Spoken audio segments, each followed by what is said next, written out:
Drama की शुरुआत में हमें एक लड़की सिया को दिखाया जाता है जो एक सीक्रेट मिशन पर जाते वक्त बेहोश हो जाती है और उसका फायदा उसकी स्टेप मदर उठाती है और उसकी कॉर्निया ऑपरेशन करके अपनी डॉटर को दे देती है और वह उसकी किडनी भी अपनी बेटी के लिए निकालने वाली थी। पर सिया टाइम पर जाग जाती है और वहाँ से भागने लगती है, पर एनेस्थीसिया का असर होने की वजह से वह बेहोश होने लगती है। पर वह अपने आप को एक इंजेक्शन लगा देती है ताकि वह जागती रहे और वह गलती से एक रूम में चली जाती है जहाँ पर ब्लड ईटिंग डेमोन युवान कैद किया था। उसकी स्टेप मॉम उसका पीछा करके उसके पीछे जाती है तो डॉक्टर उसे मना करते हैं कि यह रूम में जाना सही नहीं है। जब सिया उस रूम में जाती है तो हमारा हीरो एक चैन से बंधा हुआ होता है, पर जैसे ही वह सिया को देखता है तो वह उसका ब्लड पीना चाहता था तो वह अपनी चैन को तोड़ देता है और उसका ब्लड सक करने लगता है। वह सोचता है कि इसके ब्लड की खुशबू एक्चुअली में मुझे शांत कर रही है। वह कहता है कि तुमने मुझे ब्लड दिया है तो मैं तुम्हें एक विश पूरी करने का प्रॉमिस देता हूँ। तो सिया सोचती है कि वैसे भी मैं यदि यहाँ से निकल कर गई तो मेरी स्टेप मॉम मुझे नहीं जाने देगी, इससे बेटर है कि मैं इस आदमी के साथ रहूँ। तो वह उसे सेड्यूस करने लगती है और वह कहती है कि मैं चाहती हूँ कि तुम मेरी सी फैमिली के घर को जला दो, जिस पर युवान सिया को उठाकर वहाँ से लेकर जाता है। आगे हम देखते हैं कि सिया के कहने पर युवान उसकी स्टेप मदर के पूरे घर को जला देता है। वह सिया से कहता है कि मैं इतने सालों से डार्कनेस में जी रहा था पर तुम्हारे आने की वजह से मेरी लाइफ में रोशनी आई है। तो सिया उसको टच करने लगती है तो वो उसका हाथ हटा देता है। सिया कहती है कि मैं सिर्फ तुम्हें फील करना चाहती हूँ कि तुम कैसे दिखते हो, जिस पर युवान उसे सामने से उसका फेस टच करने देता है। वो उसके आईब्रोज को टच करती है और सोचती है कि इसके फीचर तो एकदम शार्प है।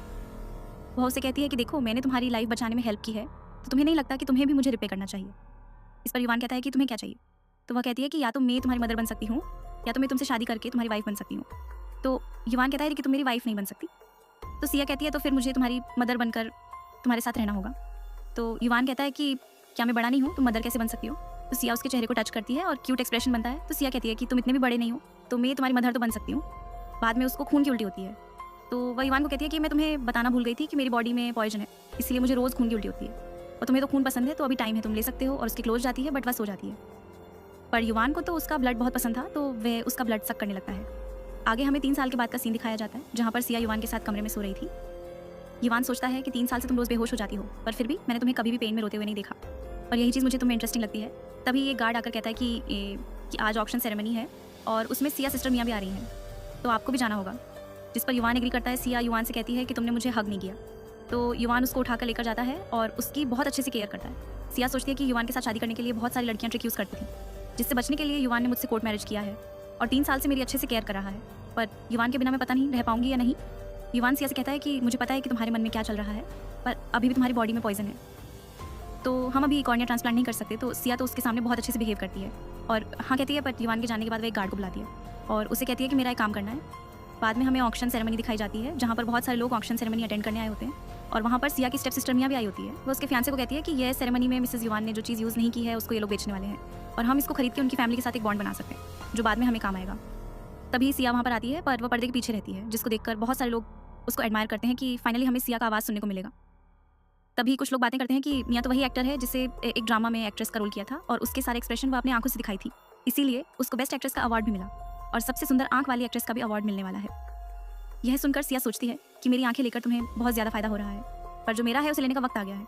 बाद में ऑक्शन सेरेमनी चालू होती है जहाँ पर सिया ने जो जो चीज़ कभी यूज़ की थी उसको सारी बेच दी जाती है। तभी एक गार्ड आकर कहता है कि मियाँ को मैडम मिलना चाहती है तो मियाँ तो बहुत खुश हो जाती है। वो उनको मिलने जाती है तो सिया कहती है कि मैंने सुना है तुम्हारी आंखें बहुत खूबसूरत है, मुझे तुम्हारी आंखें चाहिए। जिस पर मियाँ कहती है कि मैडम आप क्या कह रही हो। सिया कहती है कि तुम जा सकती हो, मुझे जो भी बात करनी है मैं तुम्हारे फियांसे के साथ करूँगी। बाद में उसका फियांसे से जब सिया के रूम से बाहर आता है तो मियाँ पूछती है कि सिया ने क्या कहा। तो वो कहता है कि मैडम ने मुझे एक ऑफ़र दी है कि तुम्हारी आंखें बहुत खूबसूरत है, यदि मैं तुम्हारी आंखें उनको दे दूँ तो यू फैमिली हमारे बिजनेस को ग्रो करने में मदद करेगा और तुम्हारी फैमिली हो या मेरी, हम दोनों ही तो यही चाहते हैं। तो वह कहती है कि यदि तुमने मेरी आंखें दे दी तो मैं ब्लाइंड हो जाऊँगी। तो वह कहता है कि हम दोनों की फैमिली की ग्रोथ के लिए तुम्हें इतना तो करना ही होगा और वह उसे एक इंजेक्शन लगा देता है जिससे मियाँ बेहोश हो जाती हैं। बाद में हम देखते हैं कि युवान को एक पर्सन आके कहता है कि सिया ने कॉर्निया की सर्जरी करवा ली है। वहीं पर सिया अपनी आंखों की पट्टी को खोलती है और वह देखने जाती है। तभी युवान आके कहता है कि क्या अब तुम्हें सब दिख रहा है। तो सिया कहती है कि मुझे अभी भी ब्लर विजन जैसा दिख रहा है। तभी डॉक्टर आकर कहता है कि उनकी बॉडी में जो पॉइजन है उसकी इफेक्ट विजन पर भी पड़ रही है और इसीलिए इनको नहीं दिख रहा है, पर अभी भी हम इस पॉइजन का एंटीडोट नहीं ढूंढ पा रहे हैं। तो सिया युवान से कहती है कि तुम मुझे डिसलाइक तो नहीं करोगे ना। तो युवान उसको किस करता है। सिया मन में सोचती है कि एंटीडोट मिलेगा भी कैसे, क्योंकि जो पॉइजन मेरी बॉडी में गया है उसको तो रिसर्च करने के लिए मैं CCT के शेन लैब में गई थी, वहाँ पर ये पॉइजन बना था और वहाँ से निकलने में मेरी हालत ख़राब हो गई थी। वहीं पर डॉक्टर और युवान बाहर बातें करते हैं। डॉक्टर कहते हैं कि जब से सिया आपकी वाइफ बनी है तब से वह बहुत ही ज़्यादा डायरेक्ट और क्रूल बन गई है। उन्होंने सिर्फ कॉर्निया ही नहीं पर मिया का पूरा आईबॉल ही निकलवा दिया। तो युवान कहता है कि वह मेरी इंपीरियल कॉन्सर्ट है, यदि तुम्हें उसके बिहेवियर से सेटिस्फेक्शन नहीं है तो तुम अपना मेडिकल डिपार्टमेंट छोड़ सकते हो। वही सिया कहती है कि मुझे मियाँ से बात करनी है और मैं डायरेक्टली उसे जाकर बात करूंगी, और वह रूम में जाती है। वहीं डॉक्टर युवान को लॉर्ड गोये के बारे में बताता है कि वो अभी इसी सिटी में है। तो युवान कहता है चाहे जितने भी पैसे लगे पर उनको मुझसे मिलने के लिए मनाओ। वही सिया नाइफ लेकर मियाँ के चेहरे पर कट लगा देती है, जिस पर मियाँ डर जाती है। सिया कहती है कि फाइनली मेरी आंखें मेरे पास आ गईं। तो मियाँ समझ जाती हैं कि वह सिया ही है। सिया उसको कहती है कि यदि उस टाइम तुमने मेरी आंखें नहीं ली होती तो आज तुम्हारे पास वैसे भी मैं आंखें और किडनी होती, पर आज जो तुम्हारी आंखें चली गई हैं वैसा नहीं हुआ होता। तो मियाँ कहती हैं कि हमारी बॉडी स्वाइप हो गई थी, जिसकी वजह से मेरी तबीयत हमेशा ख़राब रहती थी। तो यदि तुम मुझे अपनी आंखें दे देती तो तुम्हारा क्या ही चला जाता। तो सिया कहती है कि अभी भी मियाँ में बहुत ताकत बची है, तो अपने गार्डों को बुलाकर कहती है कि इसको यहाँ से लेकर जाओ। बाद में वह किसी से फ़ोन पर बात करती है, तभी हमें पता चलता है कि वही लॉर्ड गुई है। उसके साथ ही कहती है कि युवान तुमसे मिलने के लिए $100 मिलियन भी स्पेंड करना चाहता है ताकि वह अपनी वाइफ की इलनेस को ठीक कर सको। तो वह कहती है कि उनकी वाइफ की बीमारी में सच में ठीक नहीं कर सकती, और उसे कहती है कि मुझे आज बकेट सेरेमनी में जाना है, कुछ इंपॉर्टेंट काम है। बाद में हमें एक बकेट सेरेमनी दिखाई जाती है जहाँ पर कुछ लड़कियाँ युवान से कहती हैं कि आप तो आते हो पर आप कभी अपनी वाइफ को लेकर नहीं आते हो, क्या आपकी वाइफ एक लड़का है? तो वह कहता है मैं कि मेरी वाइफ की तबीयत ठीक नहीं रहती और इसीलिए मैं उसको ऐसे यूजलेस मीटिंग में लेकर नहीं आता। तो लड़की वहाँ से चली जाती है, बट एक गार्ड आके कहता है कि मैडम आपकी बाइक लेकर कहीं गई है। तो युवान कहता है कि उनको एक वॉइस मैसेज डालो कि 10 बजे से पहले वह घर पर वापस आ जाए। यदि उसने 1 मिनट भी लेट किया तो आज रात को वो अच्छे से सो नहीं पाएगी। बाद में सिया अपने सीक्रेट मिशन के एक साथी को मिलती है और उसको बहुत ज़्यादा टॉर्चर करती है और उससे पूछती है कि जब हमने प्लान बनाया था और प्लान एक्टिव भी हो गया था तो मुझे बचाने के लिए कोई क्यों नहीं आया। और वह कहती है कि यदि तुमने मुझे उसे दिन की सच्चाई नहीं बताई तो तुम आज जिंदा नहीं बचोगे। पर यह सवाल जानकर उसका साथी इतना ज़्यादा डर जाता है कि खुद ही मर जाता है, जिस पर सिया को शक होता है कि पक्का कुछ ना कुछ तो गड़बड़ है। वह वहाँ से जाने ही वाली होती है, तभी पीछे युवान उससे आवाज़ लगता है और उसे कहता है कि तुम्हें जितने भी पैसे चाहिए मैं देने के लिए तैयार हूँ, पर तुम मेरे साथ चलो, क्योंकि उसको नहीं पता था कि वह सिया है। पर सिया युवान का आवाज़ पहचान लेती है और वह सोचती है कि कोई भी कंडीशन में मेरी आइडेंटिटी रिवील नहीं होनी चाहिए, इसलिए वह उसके साथ फाइट करती है और कुछ उसके ऊपर स्प्रे कर देती है और वहाँ से भाग जाती है। बट सिया की खुशबू से युवान को पता चल जाता है कि गोए कोई और नहीं पर सिया ही है। युवान कहता है कि मैं भी देखता हूँ कि तुम अपनी आइडेंटिटी कब तक मुझसे छुपाती हो। वही सिया जब चेक करती है कि उसने कौन सा स्प्रे किया तो उसको पता चलता है कि उसने एक लव पोशन स्प्रे कर दिया है और वह तुरंत घर जाती है, क्योंकि उसको पता था कि अब युवान घर पर आएगा। पर जब वह घर पर आती है तो उसको युवान नहीं दिखता है, तो वह सोचती है कि क्या उसने ऑलरेडी किसी वुमेन को अपने एंटीडोट के लिए चुन लिया है। पर तभी पीछे से युवान आ जाता है, तो सिया पीछे से कुछ पाउडर पानी में डाल देती है और मन में सोचती है कि यदि युवान ये पी लेगा तो पोषण का असर ठीक हो जाएगा। पर युवान कहता है कि अभी तुम्हें तुम्हारी वाइफ की ड्यूटी निभानी है और यदि तुमने नहीं किया तो तुम्हें पनिशमेंट मिलेगी, जिस पर सिया को वहीं करना पड़ता है और युवान उसको बेड पर लेकर जाता है। युवान मन में सोचता है कि सिया के मेरे पास होना इतना भी बुरा नहीं है और वह दोनों ही किस करने लगते हैं। पर युवान को याद आता है कि पॉइजन का इफेक्ट सिया पर भी होगा, तो वह रुक जाता है। वह कहता है कि चलो सो जाते हैं। इस पर सिया को याद आता है कि हाँ, उसकी बॉडी में ऑलरेडी पॉइजन है, यदि आज वो नहीं सोया तो उसकी हालत ख़राब हो जाएगी। अगली सुबह सिया अपने गार्ड से पूछती है कि तुम्हारे मास्टर को कुछ जेनेटिक प्रॉब्लम है। वह सोचती है कि कल कैसे उसने इतनी खतरनाक लव पोशन को भी सस्टेन कर लिया, और वह अपनी एक सर्वेंट को बुलाकर उसके कान में कुछ बोलती है, जिस पर उसका गार्ड कहता है कि मैडम, सभी सिक्योरिटी गार्ड के पास लिसनिंग डिवाइस है, तो आपने जो भी बोला है वह सब मास्टर ने सुन लिया है। तो हमें दिखाया जाता है कि युवान ने तो ऑलरेडी सब सुन लिया था कि सिया को लगता है कि उसमें जेनेटिक प्रॉब्लम है। तो वह तुरंत घर पर आता है, तो सिया तो उसके लिए अच्छी अच्छी बातें करने लगती है कि आप तो बहुत अच्छे हो। पर युवान कहता है कि मुझे लगता है कि कल मैंने तुम्हारे साथ कुछ नहीं किया, तो तुमने मुझे मिसअंडरस्टैंड किया है और मेरी एबिलिटी पे डाउट कर रही हो। तभी मेड बहुत सारे न्यूट्रिएंट रिच फूड शो करती है, तो युवान कहता है कि मेरी एबिलिटी को डाउट करके मुझे नरिश करने के लिए मुझे ऐसा फूड खिलाना चाहती हो। सिया तो अपना मुंह छुपाने लगती है। युवान कहता है कि हमें दादी के घर जाना है और वहाँ का जो गोल्डन स्प्रिंग बात है, यदि तुम वहाँ पर उसको यूज़ करोगी तो तुम्हारा पॉइजन कम हो सकता है। तो सिया कहती है कि दादी क्या इतनी अच्छे दिल की है जो मुझे वह यूज करने देगी। बाद में युवान और सिया उनके दादी के वहाँ जाते हैं, जहाँ उनकी दादी के साथ मियाँ होती हैं। दादी कहती है कि पिछले कुछ दिनों से मेरी तबीयत ठीक नहीं रहती, इसीलिए मियाँ ने मेरी जान बचाई है, तो मैं चाहती हूँ कि युवान तुम इसका ध्यान रखो। तो सिया कहती है कि जान तो आपकी बचाई है, तो युवान क्यों उसका ध्यान रखे, जिस पर उसकी दादी उसकी लाठी फेंकती है, जिस पर युवान के सर पर चोट लग जाती है। तो सिया कहती है कि मैं तुम्हें किसी को भी बुली नहीं करने दूंगी, और वह लाठी लेकर दादी को फेंकती है, तो दादी को भी वैसे ही चोट लगती है। यह देखकर युवान को बचपन की एक याद आती है कि कैसे उसकी दादी ने उसको 7 दिन के लिए जंगल में छोड़ दिया था और वह सिया से कहता है कि तुम्हारी यही हरकत की वजह से मैं अपना कंट्रोल होता जा रहा हूँ। फिर सिया दादी की पल्स चेक करती है तो वह कहती है कि आपके पास तो बहुत कम समय बचा है। तो युवान कहता है कि यदि यही बात है तो फिर मैं बाकी के अरेंजमेंट कर लेता हूँ, ताकि आप अभी जो प्रॉपर्टी वगैरह है उसमें से आप रिटायर हो जाओ और अपने आखिरी दिनों को एंजॉय करो, मैंने आपके लिए टॉम भी बना दिया है। तो दादी कहती है कि तुम सब मेरी डेथ का वेट कर रहे हो, और उसके मुंह से खून निकलने लगता है और वह बेहोश हो जाती है। जिस पर मियाँ कहती है कि मैं लॉर्ड बुई की स्टूडेंट हूँ, तुम्हें तो मेडिकल में हर्ब्स क्या है वह भी नहीं पता होगा।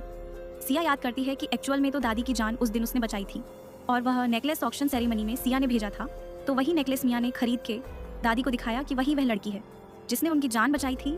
वही मियाँ सोचती है कि भले ही तुमने इसकी जान बचाई है, पर मैं तो तुम्हारा क्रेडिट लूँगी, और वह नेकलेस भी मैंने डिस्ट्रॉय कर दिया है, तो अब तुम्हारे पास कोई प्रूफ नहीं है। और वह दादी को मेडिसिन देने जाती है, पर वह मेडिसिन की स्मेल से सिया को पता चल जाता है। वह कहती है कि यह मेडिसिन में कुछ गड़बड़ है, पर मियाँ तो फिर भी वह मेडिसिन दादी को देती है, जिसकी वजह से उनकी हालत और ख़राब हो जाती है। तो वह कहती है कि अभी दादी की तबीयत ठीक नहीं है, और इसीलिए जो गोल्डन स्प्रिंग बाथ है उसका पानी दादी को पीने के लिए चाहिए होगा, इसीलिए उसे हम दूसरे काम में यूज़ नहीं कर सकते।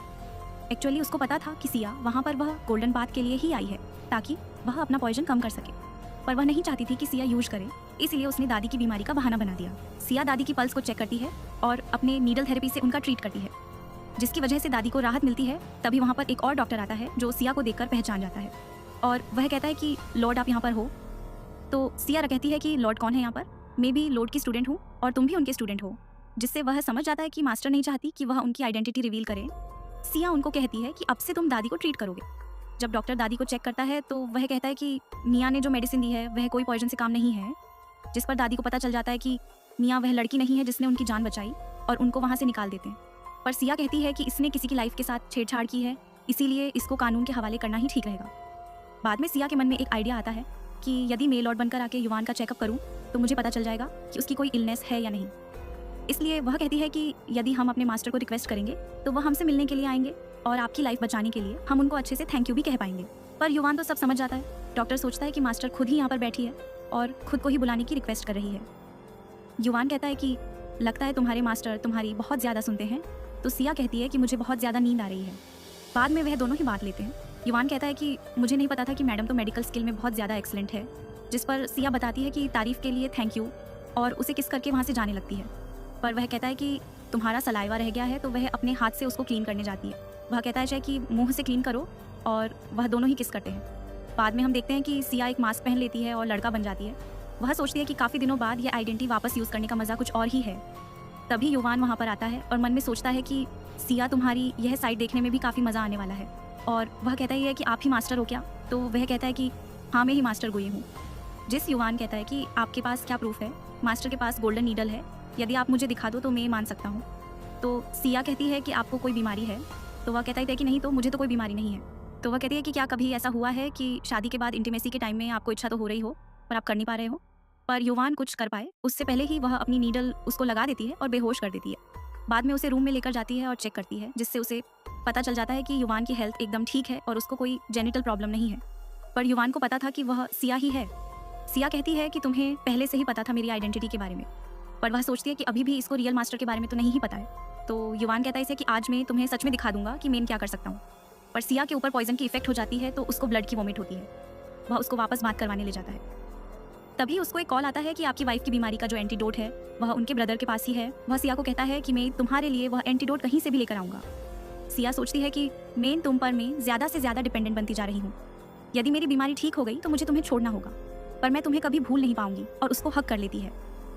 अब सिया को भी पता चल गया था कि उसकी बीमारी का एंटीडोट उसकी ब्रदर्स के घर पर है, तो दोनों ही अपना दूसरा आइडेंटिटी लेकर वे एंटीडोट ढूंढने जाते हैं, पर गलती से दोनों ही टकरा जाते हैं। एक्चुअल में सिया को लगता था कि जो युवान की दूसरी आइडेंटिटी है घोस्ट किंग, उसने ही उसको पॉइजन दिया है। सिया को यह नहीं पता था कि वह घोस्ट किंग युवान है, बट एक्चुअल में ऐसा नहीं था। युवान तो सिया को पहचान लेता है, पर सिया उसको पहचान नहीं पाती। युवान कहता है कि जो भी एंटीडोट पहले ढूंढेगा एंटीडोट उसका हो जाएगा। तो सिया ढूंढती है, उसको फ्रिज में कुछ डब्बा मिलता है, तो वह कहते कि यह क्या है। युवान कहता है कि तुम्हें इतना भी नहीं पता कि ये किमची है, और ऐसे सीरियस कंडीशन में भी सिया को खाना था। वह किमची निकालकर खाने लगती है। बाद में वापस ढूंढती है, तभी उसका एक ब्रदर आता है और उसने गले में कुछ एंटीडोट पहना था, जिसकी स्मेल से सिया को लगता है कि यही वह एंटीडोट है जो उसकी बीमारी को ठीक कर सकता है। तो वह उसको लेने जाती है, पर उसका ब्रदर खुद को डिफेंड कर लेता है। वह समझ जाता है कि सिया को ये एंटीडोट चाहिए, तो वह मेडिसिन को बिल्डिंग के बाहर फेंक देता है। पर युवान सोचता है कि यही वह एंटीडोट है जिसकी वजह से उसकी वाइफ ठीक हो सकती है। तो वह बिना कुछ समझे और चेक किए बिल्डिंग से कूद जाता है, जिसकी वजह से उसके बहुत ज़्यादा इंजरीज आ जाती है। सिया तुरंत नीचे जाती है उसके पास पर। युवान अपने गार्ड को इशारा करके समझा देते हैं कि सिया को उसके पास मत आने दो, क्योंकि वह अपनी आइडेंटिटी रिवील नहीं करना चाहता था।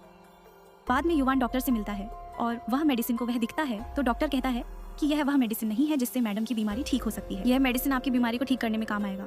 युवान को काफ़ी इंजरी आई थी तो उनको अच्छे से रेस्ट करने को कहते हैं। यह सारी चीज़ सिया सुन लेती है, बट वह ब्लाइंड होने का नाटक करती है और वहाँ पर पहुँच जाती है। तो युवान सोचता है कि इसकी सुनने की और स्मेल की क्षमता तो अद्भुत है। सिया मन में सोचती है कि कुछ ना कुछ तो गड़बड़ है, पर मैं ज़रूर पता लगा लूँगी। बाद में सिया घर पर जाती है और खाते समय युवान को सेड्यूस करती है।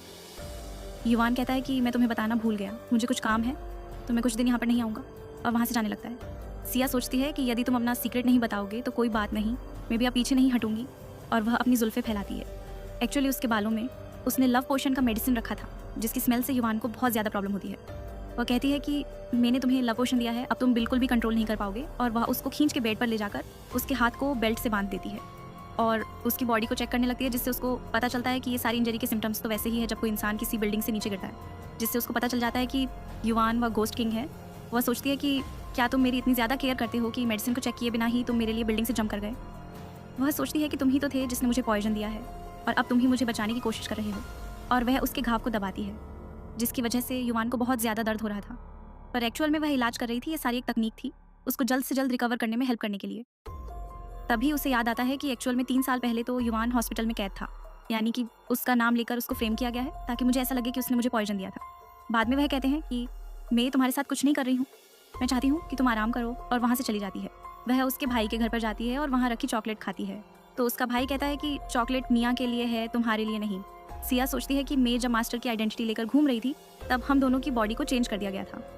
एक्चुअल में यह मेरे ही बायोलॉजिकल ब्रदर्स है जो ऐसा सोच रहे हैं कि मियाँ उनकी बहन है। वह कहती है कि बस मैं यहाँ पर पुराने हिसाब चुकते करने आई हूँ जिसकी तुमने गलती की, और वह उसको की करके वहाँ से चली जाती है। बाद में गार्ड आता है और युवान को रिलीज़ करता है। युवान की ऐसी हालत देखकर उसे भी हंसी आ रही थी। वह मैसेज देता है कि मैडम एक रेस्टोरेंट में गई है और गोस्ट किंग को उसने बात करने के लिए इनवाइट किया है। तो युवान कहता है कि मैडम के रूम में कोई भी आदमी ना जा पाए, यदि कोई भी आदमी जाता है तो उसको हटा देना। पर उसको तुरंत ही समझ में आता है कि यदि मैं जाता हूँ तो वो समझ जाएगी कि मैं ही घोस्ट किंग हूँ, यानी कि उसको पता चल गया है। वो कहता है कि वह जिस रूम में है वहाँ पर आग लगा दो। सिया उससे कमरे से निकलती है तो युवान वहाँ पर होता है और उसको वहाँ से लेकर जाता है। इस बार सिया ने पहली बार युवान को देखा था। वह कहती है कि तुम बहुत ज़्यादा हैंडसम हो, और सोचती है कि सिर्फ मेरे ही रूम में कैसे स्मोक है।